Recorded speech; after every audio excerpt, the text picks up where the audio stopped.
ফিরে এলাম বিরতির পর। ধুলাগড় কাণ্ডে ডিজিকে ডেকে পাঠালেন রাজ্যপাল। ধুলাগড় পরিস্থিতি নিয়ে আজকে রাজ্যপাল ডিজির কথা হয়।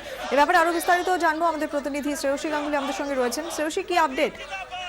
দেখো, আজকে ডিজিকে ডেকে পাঠান রাজ্যপাল এবং সেখানে তিনি জানতে চান যে গোটা হাওড়ার এই মুহূর্তে ল অ্যান্ড অর্ডার সিচুয়েশন কিরকম। যার মধ্যে তিনি বিশেষভাবে উল্লেখ করেছেন যে ধুলাগড়ের কি অবস্থা এই মুহূর্তে। তার কারণ হচ্ছে তার কাছে বিভিন্ন রাজনৈতিক দল থেকে ইতিমধ্যে বিভিন্ন ধরনের রিপোর্ট এসে পৌঁছচ্ছে, বিভিন্ন লোকেরা বিভিন্ন দল থেকে ইতিমধ্যে অভিযোগও পাঠিয়েছে। তাহলে তার ভিত্তিতে মূলত আজকে রাজ্যপাল জানতে চান যে ধুলাগড়ের এই মুহূর্তে কি পরিস্থিতি। তিনি গোটা ঘটনার রিপোর্ট পাঠিয়েছেন ডিজির কাছে এবং ডিজিকে নির্দেশ দিয়েছেন যে অবিলম্বে যেন সেখানে শান্তি শৃঙ্খলা বজায় থাকে এবং যারা দুষ্কৃতী তাদের বিরুদ্ধে কড়া ব্যবস্থা নেওয়া হয়। ধন্যবাদ শ্রেয়সী। 25 কোটি টাকা কালো টাকা সাদা করার অভিযোগ। মুম্বাই বিমানবন্দরে গ্রেফতার কলকাতার রিয়েল এস্টেট ব্যবসায়ী পরশমাল লোধা। মালয়েশিয়ায় পালানোর আগে মুম্বাই বিমানবন্দরে তাকে গ্রেফতার করে ইডি। লোধাকে 7 দিনের ইডি হেফাজতে নির্দেশ দিয়েছে আদালত।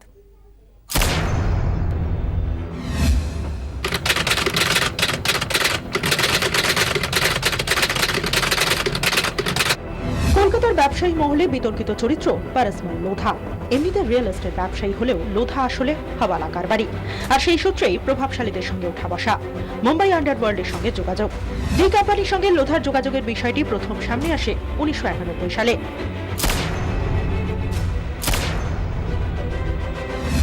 1991-তে রাজ্যের নামজাদা বেসরকারি বীমা কোম্পানির 22% শেয়ার কেনেন লোধা। কিছুদিন পরে কোম্পানির সবচেয়ে বড় অংশীদারকে খুনের চক্রান্ত সামনে আসে। অন্যতম চক্র হিসাবে জড়িয়ে যায় পরশমাল লোধার নাম। লোধার সঙ্গে ডি কোম্পানির যোগাযোগের বিষয়টিও সামনে উঠে আসে।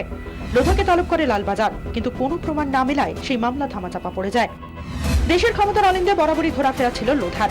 প্রাক্তন কেন্দ্রীয় মন্ত্রী মাতান সিং এর সঙ্গেও খুব ভালো সম্পর্ক ছিল তার। স্টেফেন কোর্টে আগুন লাগার ঘটনাতেও নাম জড়ায় লোধার। 2014 সালে কোটি কোটি টাকা খরচ করে মেয়ের বিয়ে দেন লোধা। সেই অনুষ্ঠানে আমন্ত্রিত ছিলেন মালয়েশিয়ার প্রধানমন্ত্রী, সুপ্রিম কোর্টের প্রধান বিচারপতি জাস্টিস RM লোধা। সেই অনুষ্ঠানে তারকা সমাবেশ চোখ ধাঁধিয়ে দেয় আয়কর কর্তাদের। এখানেও হাই প্রোফাইল পরশমাল লোধা দীর্ঘদিন ধরে আয়কর ও ইডি স্ক্যাডারে। নোটবন্দির পর চেন্নাই থেকে উদ্ধার হয় 142 কোটি টাকা। তামিলনাড়ুর বালি মাফিয়া শেখর রেড্ডি, রোহিত ট্যান্ডন নামে এক আইনজীবীর নাম জড়ায়। পরশমাল লোধার বিরুদ্ধে এই দুজনের 25 কোটি কালো টাকা সাদা করার অভিযোগ ওঠে। লোধার বিরুদ্ধে জারি হয় লুকআউট নোটিশ। সম্ভবত আন্দাজ করতে পেরে সপরিবারে কলকাতা ছাড়েন লোধারা। বালিগঞ্জের কুইন্স পার্কে লোধা ম্যানশন শুনশান। এই মুহূর্তে গোটা বাড়ির সকলে কুলু পেটে রয়েছেন মুখে, কেউ কোনো কথা বলছেন না।